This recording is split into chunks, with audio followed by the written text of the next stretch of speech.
buy in New York and sell in Shanghai, and then you got to facilitate moving that silver, and that means you got to actually believe you can get it out of New York. You're just going to be short in Shanghai, and who wants any part of that, right? If you can't deliver. I'm just not sure how quickly this transition can move from New York being the price maker to this physical trade in Shanghai, for all these different reasons being the price maker. You can clearly see the impact, and it is definitely is all part of what popped silver up on the 17th all the way up, to 32, almost $33 an ounce before the shenanigans took over and drove it back down. It's coming. It's a process. It's going to take a while. Gold prices gained momentum on Monday, supported by a weaker U.S. dollar and renewed geopolitical tensions in the Middle East. The softening of the USD and concerns over escalating regional tensions provided some buoyancy to the yellow metal. Looking ahead, the growing demand for gold among central banks could further strengthen its position in the longer term. CraigHemke, host of the Sprott Money Weekly Wrap-Up, notes that despite allegations of market manipulation, gold has maintained a steady annual growth rate of around 10% since 2000. This rate is manageable for banks and market makers who benefit from controlled price increases.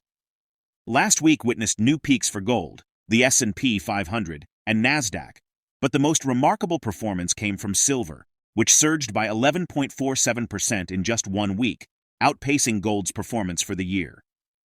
Hemke points to the silver market's substantial volatility, such as in 2011, when prices surged from $18 to $48 within months due to a commercial short squeeze, prompting major institutions like J.P. Morgan to cover their shorts. In 2010, investors filed a lawsuit against J.P. Morgan Chase and Company and HSBC Holdings Public Limited Company, alleging conspiracy to manipulate silver prices. However, a 2014 Second Circuit Court panel ruling found insufficient evidence to support the claim. While acknowledging the substantial short position held by J.P. Morgan, the court concluded that it did not necessarily indicate market manipulation. The ruling underscored the concentration of short positions among a few banks. J.P. Morgan and HSBC control over 48% of these positions in the futures market, raising concerns about potential upward pressure on silver prices and the risk of a short squeeze. Hemke further highlights the prevalence of manipulation in gold and silver markets, citing a notable event in December 2022 when gold briefly surged to $2,090, only to reverse due to significant banks' interventions swiftly. These actions aim to stabilize prices and prevent sudden, unsustainable spikes. Come along as we explore CraigHemke's valuable insights. Don't miss out on our latest updates.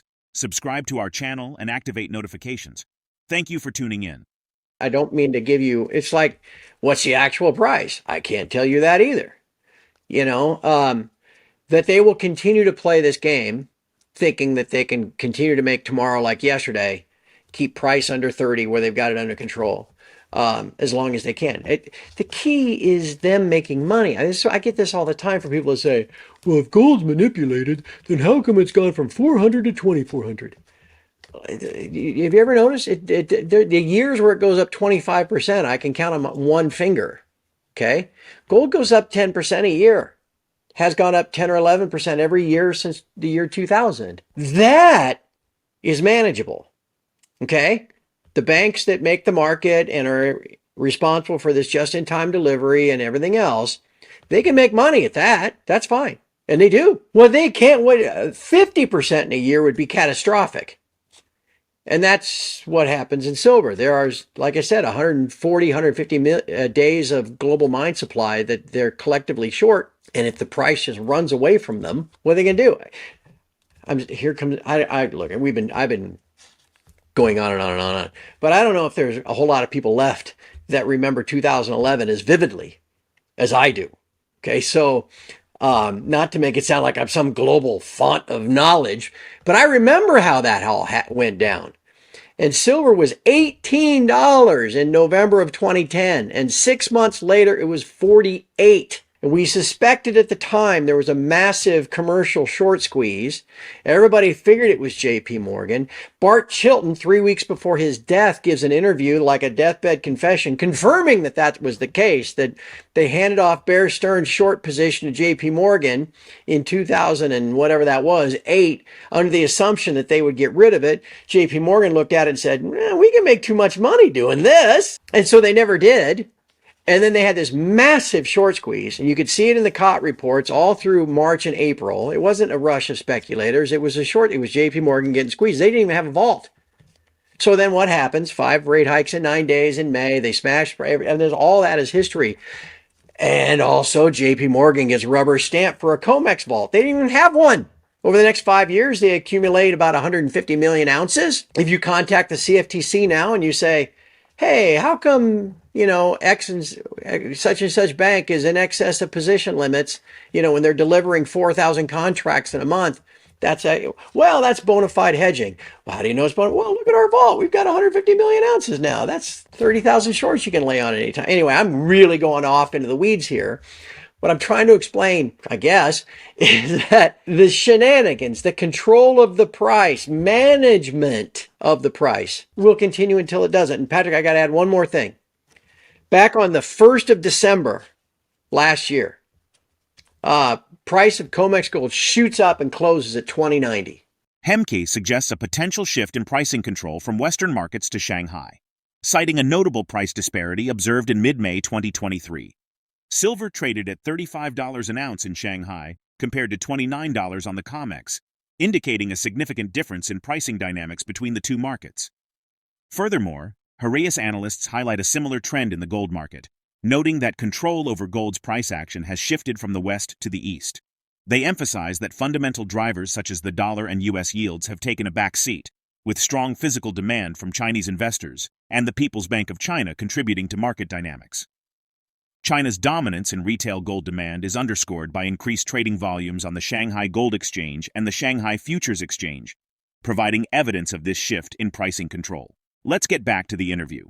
That day with the silver squeeze back on February the 1st of 2021, I think silver got to 30.20, was a high.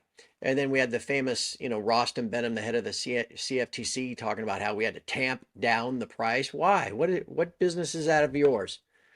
But again, when the big market-making banks are net short, like right now, 400 million ounces, well, every dollar that it goes up is another $400 million in paper losses. Not all constant, it's not all in one position. I'm talking net of a group. But nonetheless, another $5, that's $2 billion in losses. To keep the market orderly, we got to tamp it down. You can see this then. This is why potentially Friday the 17th was such a big deal. Because after the run up with COVID in the spring of 2020, silver went up to 28.29.